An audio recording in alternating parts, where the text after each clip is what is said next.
E o brasiliense tem mais motivos de preocupação do que de celebração no dia de hoje. Estamos vivendo a maior crise hídrica da história e as perspectivas não são boas caso não chova o esperado. Na capital, a data será marcada por racionamento, tarifas altas, estoques baixos e medo da estiagem. Para falar sobre o assunto, convidamos Rodrigo Augusto Barbosa, que é superintendente de abastecimento de água e esgoto da ADASA. Boa tarde, muito obrigada, Rodrigo, pela participação aqui com a gente. Em um ano, a cidade vai receber o maior fórum mundial sobre o tema, né? Essa realidade que a gente vive hoje de crise, ela pode ser uma oportunidade de explorar o tema? Sem dúvida nenhuma. O fórum não é uma festa, não é? Nós certamente usaremos o fórum como uma plataforma em que poderemos colher subsídios para o que precisa ser feito.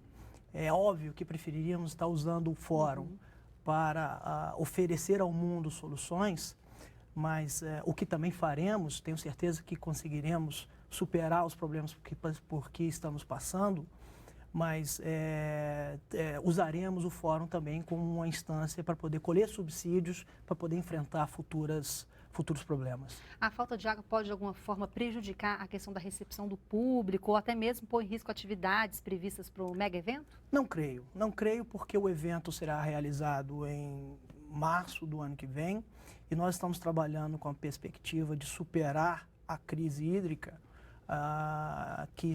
ou melhor, passar pelo período de estiagem que termina em setembro, outubro, e aí virão as chuvas e acho que chegaremos em março numa situação muito mais confortável do que a que vivemos hoje. Agora, Rodrigo, uma situação que preocupa muita gente, que acompanha o nível dos reservatórios diariamente, é que nessa mesma época do ano, no ano passado, os reservatórios estavam até transbordando, né, 100%.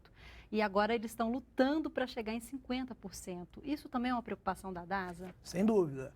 Nós estamos trabalhando com modelos, não é? Que nos permitam prever ou estabelecer um balanço entre o que entra nos reservatórios e o que sai. Esse monitoramento é diário e nós reagiremos à medida em que ou o volume ou o consumo, o volume diminuir ou o consumo aumentar. E as medidas a serem tomadas são medidas muito similares às que já vêm sendo tomadas, não é? Como a determinação de que seja reduzido o volume captado de água, o volume usado em irrigação, não é? E, infelizmente, com a determinação de períodos de suspensão do fornecimento. Agora, na opinião da DASA, essa crise hídrica no Distrito Federal já fez com que o brasiliense acordasse para esse problema?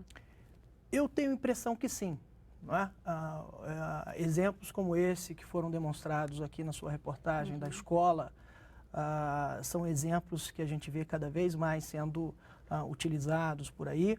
Há pouco nós conversávamos com a sua produção da meninada, a meninada nas escolas, parece que a meninada está mais consciente ainda do que nós adultos sobre o problema, né? Sempre cobrando os pais para desligar, não lavar a louça, reduzir o tempo do banho, não lavar calçadas, etc., o que é muito positivo. Eu tenho a impressão que sim, a sociedade está muito atenta a esse problema e a sociedade está cada vez mais atenta à importância que a água tem na nossa vida e de que é um recurso escasso.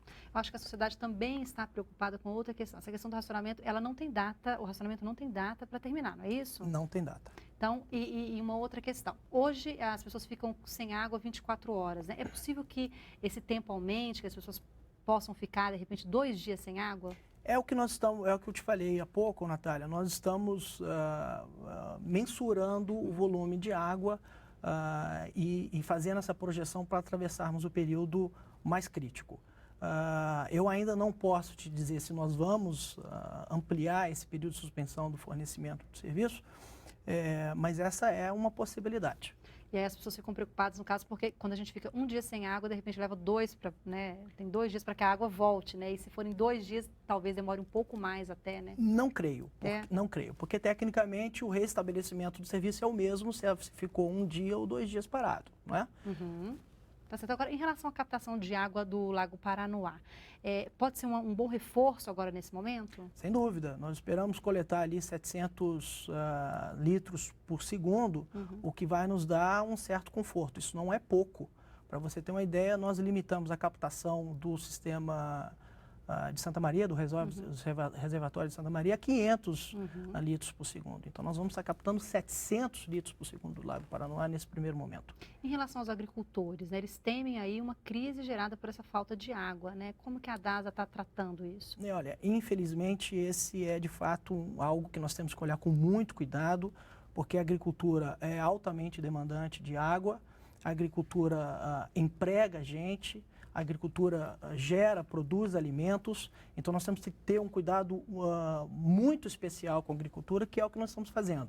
Evidentemente que a prioridade, e a prioridade que é dada a isso, do ponto de vista legal, é com o consumo humano, não é? Mas nós faremos e estamos fazendo todo o esforço para diminuir o mínimo possível a quantidade que está sendo usado pelos produtores de Brasília. Tá certo, Rodrigo, eu agradeço muito a participação com a gente. Espero que no ano que vem essa data seja melhor comemorada, não é mesmo? Sem dúvida nenhuma. Talvez essa seja o primeiro Dia Internacional da Água que temos que comemorar com reflexão, não é? Verdade. Com reflexão sobre novas atitudes, novas posturas a serem adotadas. Muito obrigada, Rodrigo. Eu que agradeço.